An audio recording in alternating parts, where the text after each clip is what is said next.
On June 12, 2008, the Cedar River in eastern Iowa overflowed its banks and flooded the city of Cedar Rapids to historic proportions.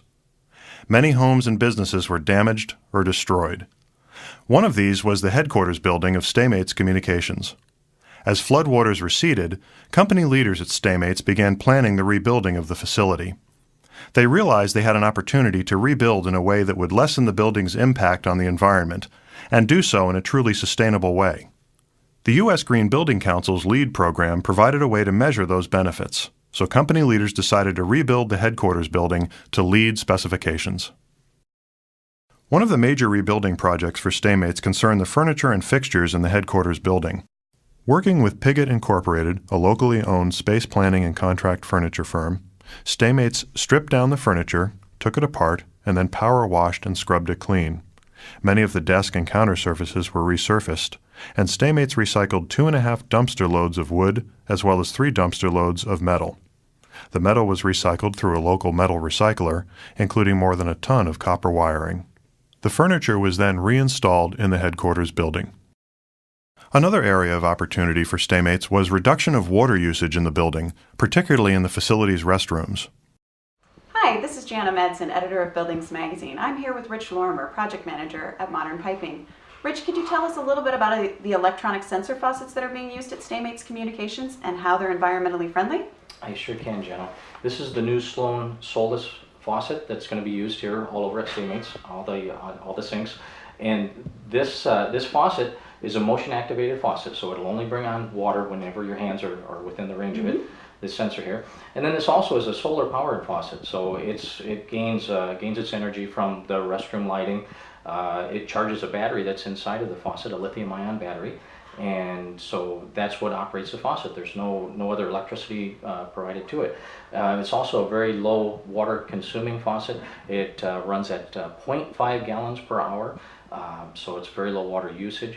It does have a built-in lever on the side to regulate from hot to cool, of course. And that, in a nutshell, that's what you have. Great. So this really charges then with lighting, natural lighting specifically, or artificial lighting as well? That's a good question, Jenna. It'll operate with any type of lighting in the restroom. So if you have incandescent lights, fluorescent lights, whatever type of lighting you have in there, that's what actually charges the battery. You don't have to have natural sunlight coming in. Even though it's solar, you think sunlight, but right. This operates off of any kind of light, converts it to electricity, charges the battery, and operates the faucet. Rich, tell me a little bit about this faucet being solar powered as well as having the battery. I'm guessing that you have to change the battery less frequently as a result. That's very true, Jenna. It's just like a cordless power tool, a lithium-ion battery in there that's very capable of many charge and discharge cycles. So it will last approximately 3 times longer than a normal battery would, even with the solar recharge. One of the other choices that's being made here at Stamats Communications is the use of dual flush toilets. Rich, could you tell us a little bit about those and how they work? I sure can, Jana. What we have here is a new Gerber HET, which is a high-efficiency toilet. It's a water-conserving toilet. It's got a dual flush option to it. When you push down on the lever, like a normal toilet, you get a low water use flush. It only uses 1.1 gallons per flush when pushing down on the lever. A normal flush has 1.6 gallons, so you're saving almost 40% of water use with each flush. The other option is to pull up on the lever and you get a full 1.6 gallon flush. One of the really unique features of this toilet also is this poly tank that's inside of the porcelain tank here. What this is the way this operates is when water comes into the tank, there's actually an air cushion above it. So the water, you have city water pressure pushing into that tank. It makes a cushion of air or a pillow of air on top of that. So when you flush, when you push the lever and release, you have that full pressure of air pushing down on the water. So rather than just gravity allowing it to flow through the flush valve, it actually is pushed down through with the force of the water behind it.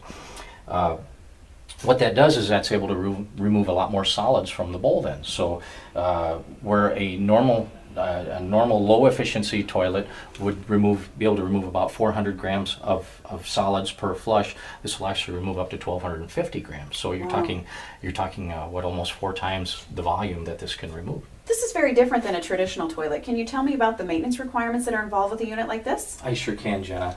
This toilet is very simple if it ever needs repairs. There's really no maintenance to it, but if it were ever to fail, there's just a cartridge in here that would get a quarter turn, it pulls out, a new cartridge drops in, turns, and you're right back in business.